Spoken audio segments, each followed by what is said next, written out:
Hello everybody and welcome back to Robert's Reviews. Today is another episode of Robert's Thoughts where I talk about The Falcon and the Winter Soldier, Episode 2.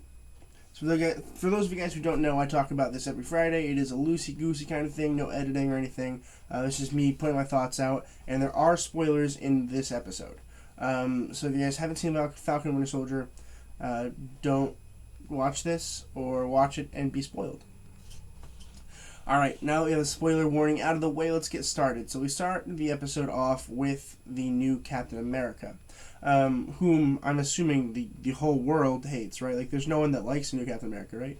Which is complicated, right? Because they have this sequence where he's in the locker room, and we almost feel for the guy, right? We get to this part where we're like, oh, wait, maybe he's a good guy, right? Because even in the beginning when we saw him come out in the first episode, we're like, oh, he's not Steve Rogers, he's not Chris Evans, it's not Captain America, right? And then this first scene, we really start to think, oh, maybe we can like him, right? That's Marvel's point here. Marvel's like, hey, maybe you could like him, right? As we progress through the episode, we start to not like him again, right? Because we realize the Falcon doesn't like him and the Winter Soldier doesn't like him. And it's easy for us to change our minds because we are not ready to like this new Captain America. We're not. We are very much Steve Rogers Captain America oriented right now. So the fact that they were like, hey, here's a little sprinkle of like, you might like this guy, and then just to wipe it away, I don't know if that was smart. I honestly don't. I think it might have been better if they just stuck with the whole hate thing. And it didn't even make me feel like I liked him in the beginning. I was more like sympathetic towards him a little bit. But definitely more on the whole like, get out of this movie kind of thing. Which a movie is what it was. It felt like a whole movie. I'm pleased with the runtime total of 50 minutes. I think that it might even be a little long. I know people complained about the WandaVision episodes being so short, but I didn't. I actually really liked them. And the 50 minutes works for this because that's what they planned for. You know, because people are like, oh, we want our WandaVision episodes to be longer. And it's like, but if they're longer, they're not going to be as good. Like, the fact that they're 30 minutes has nothing to do with the fact that, like, it's complicated, but like, you can't just ask for more of something they can't give, right? If there's 2 cookies left, right, and you're like, hey, we want both cookies today, and then you're not gonna have any cookies tomorrow. So it's like, it's complicated, and I'm with Marvel on this. I think that they choose the runtimes, and I think it's fine. I have no issues with any of the runtime totals that they have chosen so far. I really don't. So I'm hoping that they continue to stick with it and not, go with fan service. This episode did have a lot of really good action, like the truck scene. Really liked that scene. I think it was really fun. I think the action might have been a little sloppy, but like only a little bit. It was barely noticeable. I really liked it a lot.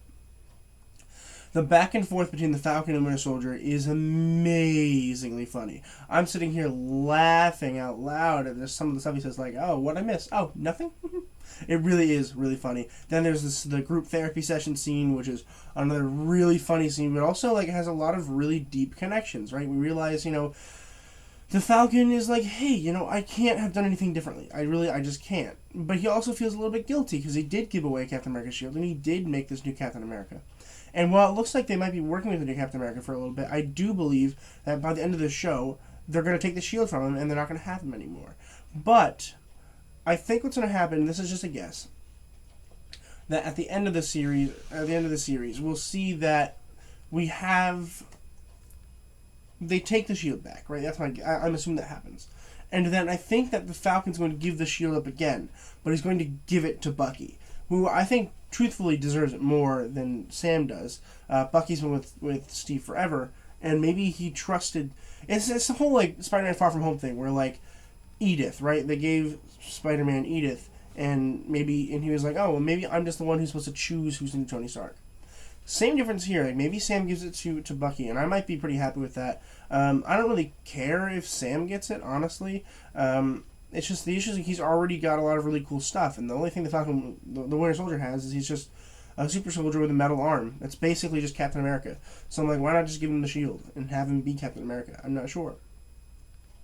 And the fact that we're teasing some of the new bad guys from the new terrorist organization or whatever. It's not really a terrorist organization, but they kind of feel like a cult. They're like, oh, we're just trying to help and make everything back to like the way it was before the blip or whatever.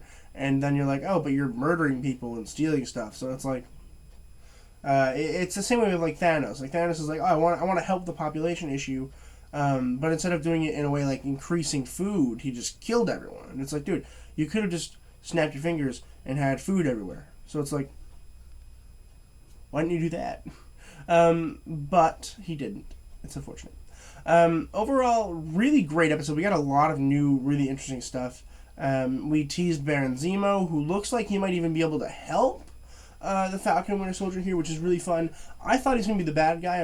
I think I'm wrong. It is possible he's still a bad guy and he joins him with the other people, which honestly also wouldn't surprise me. I'm so excited to see him in the mask. I was hoping we were going to tease that at the end of the film, at the end of the episode. I thought we were going to get a little bit of a tease here. We didn't. Unfortunately, we didn't get any tease of the mask. Hopefully next episode we'll probably see a lot of them in the mask because they're going to go talk to him. So that'll be a lot of fun. But overall, I'm really excited. I'm looking forward to next Friday. A good episode for a pretty good show. I think it's better than the last episode for sure. They had their comedy down better. There's a lot of action that was interesting to watch. And they had a lot of deep connections between these two characters that honestly I think they're going to continue to build. They have a really fun relationship, a really bad relationship, which I think works really well for them. So I'm really excited to see what they do in the future. I have no doubts it's going to be another great show like WandaVision was, and I'm really excited to see where we go from here. That's going to do it for me today. Just for this review, I am hoping to watch 4 movies today, which is insane. I'm going to definitely watch at least 2. I know I'm going to watch A Week Away and I'm going to watch The Vault at some point today. But I'd like to watch Shoplifters of the World and 6 Minutes to Midnight as well. We'll see. I'm going to go randomize what I'm watching right now, and I will watch that, and I will upload that review as soon as I'm watching it. But until then, hope you guys all have a great day. I know I am looking forward to today. I'm looking more forward to tonight because I'm almost done with The Devil All the Time. The book, I'm reading the book right now. You can see my screenplay up here, which don't order that screenplay on Amazon. It's awful. It doesn't have any of the character titles. It's just text, and it's really dumb. I'll show you, but I'll show you in a different video. But the cover's nice, so it looks nice in my background. But as always, keep watching movies and television, stay educated, and I'll see you guys in the next video.